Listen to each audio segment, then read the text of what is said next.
Winning a government contract, especially one involving a project labor agreement, often feels like a pure numbers game. We are taught to believe that the lowest responsible bid always wins. So, we focus intently on our technical specifications, our cost breakdowns, and our qualifications, assuming these are the only factors that matter. However, this view overlooks a critical component of the decision-making process, the human element. The people who review your bid, the procurement officers, the agency heads, the union representatives, they're not robots. They are human beings, and like all of us, they are subject to predictable patterns of irrationality that influence their choices in ways they may not even realize. Understanding this human side of bidding is where your advantage lies. It's not about manipulating people, but rather about understanding how they naturally think and make decisions. We often assume that decisions are made logically and rationally, based on a careful weighing of all available information. Yet decades of research in behavioral economics show us this is rarely the case. People are swayed by emotions, by context, by the way options are presented, and by their own hidden biases. For an MWBE contractor, this knowledge is a powerful tool that can help level the playing field, allowing you to compete not just on price, but on perception, trust, and connection. The core idea is that human decision-making is not always logical, but it is often predictable. When a government agency evaluates your proposal, they are not just looking at the numbers on the page, they are also subconsciously asking themselves questions. Does this company seem reliable? Do I trust them to handle this project? How does their offer make me feel compared to the others? Their answers are shaped by cognitive biases that we all share. By learning what these biases are, you can frame your proposal in a way that speaks directly to these underlying human tendencies, making your bid more compelling and memorable. This is especially true in the context of PLAs and union labor, where relationships and social dynamics are paramount. These agreements are built on a foundation of trust and mutual respect between contractors, unions, and government agencies. Simply presenting the lowest number is not enough to build that trust. You must also demonstrate that you understand the values of the community, that you are a partner who will work collaboratively, and that your company brings more to the table than just technical proficiency. This is where the principles of predictable irrationality can help you craft a narrative that resonates deeply with the decision makers. Humans rarely make decisions in a vacuum. We do not have an internal value meter that tells us how much something is worth. Instead, we make sense of the world by comparing things. We compare one job offer to another, one car to the one next to it, and one contractor's bid to the others on the table. This is the principle of relativity. As an MWBE contractor, you can use this to your advantage. Instead of letting the agency compare you only on price, introduce a unique point of comparison that highlights your strengths. You are not just another bidder. You are the only bidder with a certified local workforce training program or a proprietary safety protocol that exceeds industry standards. By framing your bid this way, you change the conversation. The agency is no longer just comparing your price to bidder A and bidder B.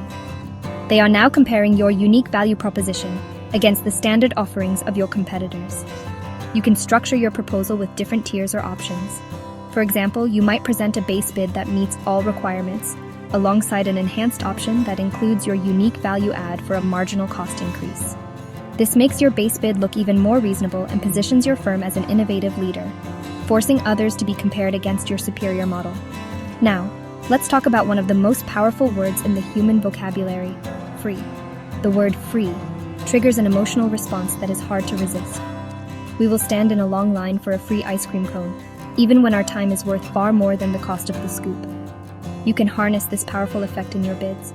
Offering a valuable service at no additional cost can make your entire proposal seem more attractive.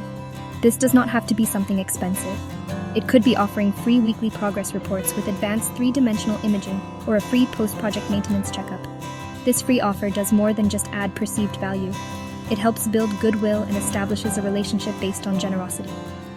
When you offer something for free, you are moving the interaction from a simple market transaction to a social one. You are no longer just a vendor, you are a partner invested in their success.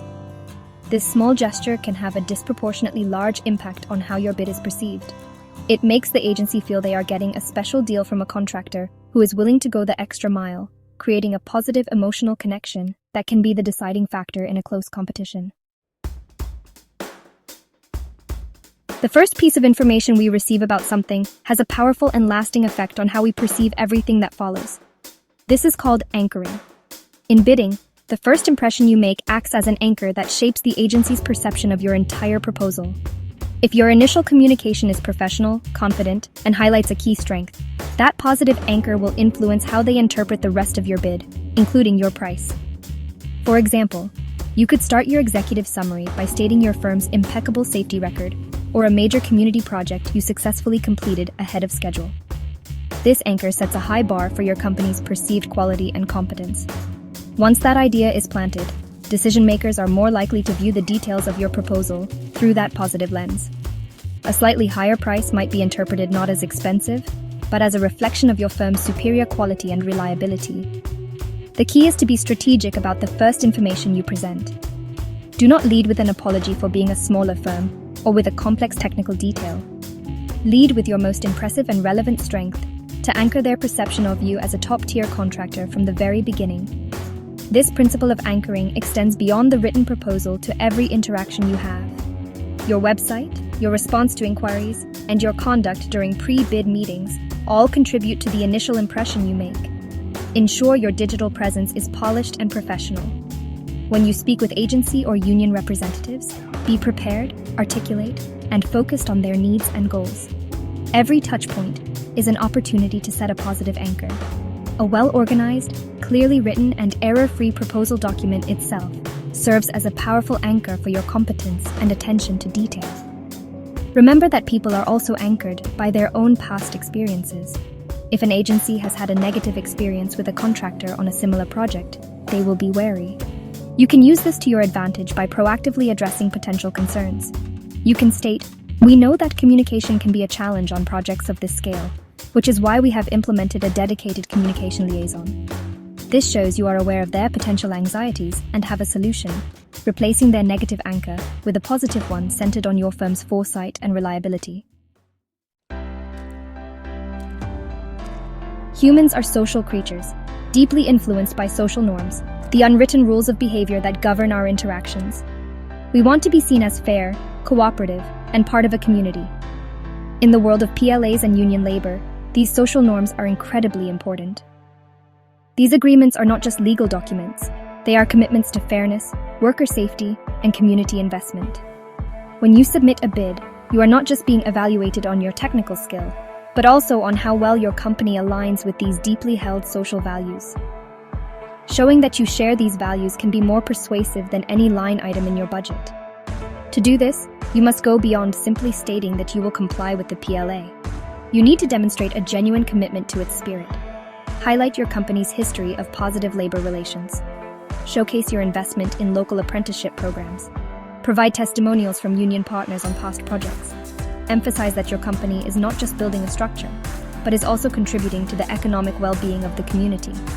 Frame your participation as a partnership that supports fair wages, local jobs, and a stronger community, aligning your firm with the social norms that the agency and union hold dear. This appeal to social norms can also help you build stronger relationships with union representatives. Unions are gatekeepers and powerful stakeholders in PLA projects. Their support can be invaluable. By understanding their social goals, such as promoting skilled labor, ensuring safe working conditions, and providing stable careers for their members, you can find common ground. Engage with them early and listen to their priorities. Show them you are not just a contractor looking to cut costs, but a partner who respects their craft and is committed to a collaborative and fair work environment. This builds social capital that can pay dividends. Ultimately, winning government contracts is about more than just convincing an agency to hire you. It is about becoming a trusted member of the project community. By understanding the predictable ways humans make decisions, you can craft a strategy that speaks to both their logical and emotional sides. Use relativity to stand out. Leverage the power of free to build goodwill. Set a positive anchor with a strong first impression, and align your company with the social norms of fairness and community. These simple, human-centric approaches do not require a bigger budget. They just require a better understanding of people. This understanding is your hidden advantage.